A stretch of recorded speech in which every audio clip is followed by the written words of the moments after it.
اسرائیل مشرق وسطی میں امریکہ کا سب سے بڑا قیمتی بااعتماد مگر خطروں میں گھرا ہوا اتحادی ہے۔ FTD ایکشن کے سابق مینیجنگ ڈائریکٹر نک اسٹیورٹ، صدر ٹرمپ کے داماد جیرڈ کشنر اور سینئر صدارتی مشیر سٹیو وٹکوف کے اس ٹیم میں شامل ہیں جو ایرانیوں کے ساتھ ایک جامع امن معاہدے کی بات چیت کر رہے ہیں۔ اس سے کہتے ہیں دودھ کی رکھوالی بلیوں کے سپرد کرنا۔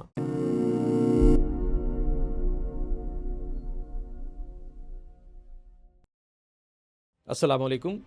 امریکہ کے ایوان اقتدار تک اپنے موقف کو پہنچانے کے لیے لابیوں اور تھنک ٹینکس کی ضرورت محسوس کی جاتی ہے اور پوری دنیا کے حکمران ان وسائل کو استعمال کرتے ہیں۔ لابیوں اور تھنک ٹینکس کی فصل کے لیے سب سے زرخیز زمین واشنگٹن DC کی سمجھی جاتی ہے، کیونکہ یہیں پر وہ پالیسیاں اور قوانین بنتے ہیں، منسوخ و ترامیم زدہ ہوتے ہیں، جنگ و امن کے فیصلے ہوتے ہیں جن کا منفی اور مثبت اثر باقی دنیا پر بھی پڑتا ہے۔ ان قوانین، فیصلوں اور اعلانات پر پہلے اور بعد میں ہر طرح کے مفادات، لابنگ اور تھنک ٹینکس کے ذریعے اثر انداز ہونے کی کوشش کرتے ہیں۔ بہت سے ناکام ہو جاتے ہیں اور کچھ ہر بار اپنا ایجنڈا منوانے میں کامیاب ہو جاتے ہیں۔ آپ نے بھی بارہا واشنگٹن کی طاقتور یہودی، اسرائیلی، صہیونی لابی اور ان سے منسلک تحقیقی اداروں اور تھنک ٹینکس کے بارے میں بہت کچھ سنا ہوگا۔ تو کیا آپ نے یہ بھی سنا ہے کہ کوئی ایسا تھنک ٹینک بھی ہے جس کا موضوع ایران ہے اور یہ کانگریس کے ایوانوں سے وائٹ ہاؤس کے اوول روم تک ہر طرح کی پالیسی سازی میں دخیل ہے، اور اس سے بچ کے کسی طرح کی آزاد ایران پالیسی تشکیل دینا امریکی اسٹیبلشمنٹ کے لیے کس قدر دشوار ہے؟ یہ داستان 2001 سے شروع ہوتی ہے، جب فلسطین میں دوسرا انتفاضہ شروع ہوئے کچھ ماہ ہی گزرے تھے۔ واشنگٹن میں 3 مخیر یہودیوں نے ایمٹ کے نام سے ایک ادارے کی بنیاد رکھی۔ عبرانی زبان میں ایمٹ کا مطلب ہے سچائی۔ ایمٹ کو ٹیکس فری ادارہ قرار دیے جانے کی درخواست میں لکھا گیا کہ اس ادارے کا مقصد شمالی امریکہ کے خطے میں اسرائیل عرب تعلقات کے بارے میں شعور بڑھانا ہے۔ 9/11 کے بعد ایمٹ نے پراسرار وجوہات کے سبب اپنا نام بدل کے foundation for Defense of democracies رکھ لیا۔ تب سے اس کی تحقیق و گفتگو و لابنگ کا موضوع ایران ہے۔ FTD کی ہمیشہ کوشش رہی کہ ایران اور امریکہ کسی قابل قبول دو طرفہ جوہری سمجھوتے تک کبھی نہ پہنچ پائیں۔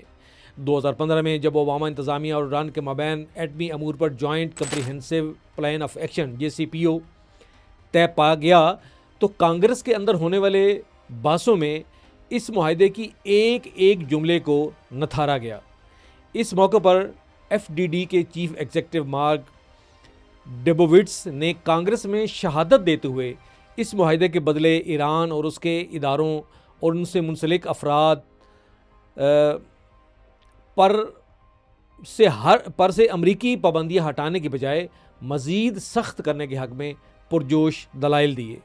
FTD کے ماہرین نے اسرائیل نواز اراکین کانگریس کو اپنے موقف کے حق میں آواز اٹھانے کے لیے بقول شخص سے انٹلیکچل فائر پاور کا بھرپور استعمال کرتے ہوئے تقریری مسودے اور پوائنٹس بھی تیار کر کے دیے۔ FTD سے منسلک امور، مشرق وسطی کے ماہرین کو اخبارات، ریڈیو اور TV شوز کی تیاری کروائی گئی، پالیسی پیپرز لکھوائے گئے، سیمینارز اور خصوصی لیکچرز کا اہتمام کیا گیا تاکہ فیصلہ سازوں کے ذہنوں میں اچھے سے بٹھایا جا سکے کہ ایران سے کسی بھی طرح کی پرامن ایٹمی یا بھلائی کی توقع رکھنا ہر اعتبار سے گھاٹے کا سودا ہے اور موجودہ ایرانی ریاستی ڈھانچے کی تبدیلی کے بغیر پابندیوں کے خاتمے سے پچھتاوے کے سوا کچھ حاصل نہ ہوگا۔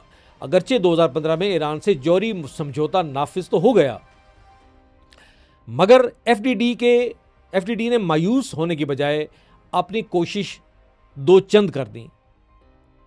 چنانچہ پہلی مرتبہ ٹرمپ انتظامیہ نے آتے ہی جو اہم کام کیے ان میں جوہری سمجھوتے سے دستبرداری کا فیصلہ بھی شامل ہے۔ FTD کے عہدیداروں نے خود اعتراف کیا کہ ٹرمپ کی قومی سلامتی کے رکن رچرڈ گولڈبرگ نے صدر کو اس بارے میں وہی بریفنگ دی جو انہوں نے FTD سے مل کے تیار کی تھی۔ صہیونی ریاست سے FTD کا کیا ناطہ ہے؟ اس بابت FTD کے ویب سائٹ پر لکھا ہے کہ اسرائیل مشرق وسطیٰ میں امریکہ کا سب سے بڑا قیمتی بااعتماد مگر خطروں میں گھرا ہوا اتحادی ہے۔ ایران اور اس کے علاقائی حواریوں سمیت اسرائیل کے بیشتر دشمن امریکہ کے بھی دشمن ہیں۔ قطر اور ترکی کا اخوان المسلمین کی اسرائیل دشمن تحریک سے گٹھ جوڑ ہے۔ چنانچہ FDD کا ایک کام یہ بھی ہے کہ وہ اسرائیل کے بارے میں امریکی فیصلہ سازوں کو پالیسی وضع کرنے میں مدد دینے کے لیے حقائق سامنے رکھے، یہ حقائق سامنے رکھتا رہے۔ پالیسیاں ہموار کرنے کے لیے جو اسرائیلی نواز لابی گروپ امریکی سیاستدانوں، صحافیوں اور محققین و اساتذہ کے لیے اسرائیل کے خصوصی مطالعاتی دوروں کا اہتمام کرتے رہتے ہیں، ان میں سے FDD بھی نمایاں ہے۔ جیکب ناگل FDD میں سینئر فیلو ہیں۔ 2016-17 میں وہ اسرائیلی نیشنل سیکورٹی کونسل کے قائم مقام سربراہ اور نیتن یاہو کے قومی سلامتی مشیر رہے۔ اس سے قبل انہوں نے اسرائیلی وزارت دفاع کے مختلف شعبوں میں بھی حساس خدمات انجام دیں۔ وہ فلسطینیوں کی نگرانی کرنے والے یونٹ 8200 میں یعنی کہ 8200 میں بھی کام کرتے رہے۔ ایول ہولانا بھی FDD میں سینئر فیلو ہیں۔ وہ طویل زمانہ اسرائیلی انٹیلیجنس میں گزار چکے ہیں۔ 2021 تا 23 ایول نے اسرائیلی قومی سلامتی کے مشیر کی حیثیت سے ایران کے بارے میں اسرائیل کی قومی حکمت عملی مرتب کرنے میں کلیدی کردار ادا کیا۔ FDD سے منسلک جوناتھن کوٹکس لبنان اور غزہ میں فوجی خدمات انجام دینے کے بعد اسرائیلی فوج کے سرکاری ترجمان بھی رہ چکے ہیں۔ اسی طرح تول گیلمن اسرائیلی فضائیہ کے اسٹریٹجک پلاننگ ڈویژن کی سربراہی کر چکے ہیں۔ یعنی یہ سب گرگانے باز دیدہ اس تھنک ٹینک کا حصہ ہیں جو خود کو میڈیا میں ایک غیر جانبدار نجی امریکی تحقیقی ادارے کے طور پر پیش کرتا ہے۔ اس وقت صدر ٹرمپ کے ساتھ مشیر سلامتی lieutenant retired make master institute کے سربراہ ہیں۔ وہ افغانستان اور عراق میں امریکی فوج کی کمان کر چکے ہیں۔ ٹرمپ کے ڈپٹی نیشنل سیکورٹی ایڈوائزر پونٹنگ بھی FDD سے وابستہ ہیں۔ Foundation for Defense of Democracies کی سرگرمیوں نے واشنگٹن میں تھنک ٹینک کے تصور، لابنگ کے پیشے اور پالیسی سازی کی حدود گڈمڈ کر دی ہیں۔ FDD ایکشن نے ایران پر مزید پابندیوں کے لیے قانون سازی اور اسرائیل کو امریکی اسلحے کی مسلسل فراہمی کی لابنگ پر گزشتہ برس کی پہلی سمائی میں $1.5 لاکھ خرچ کیے۔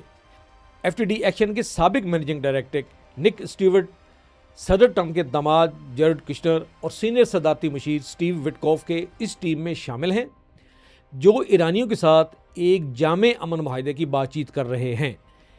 اس سے کہتے ہیں دودھ کی رکھوالی بلیوں کے سپرد کرنا۔ مجھے اجازت دیجیے، اللہ حافظ۔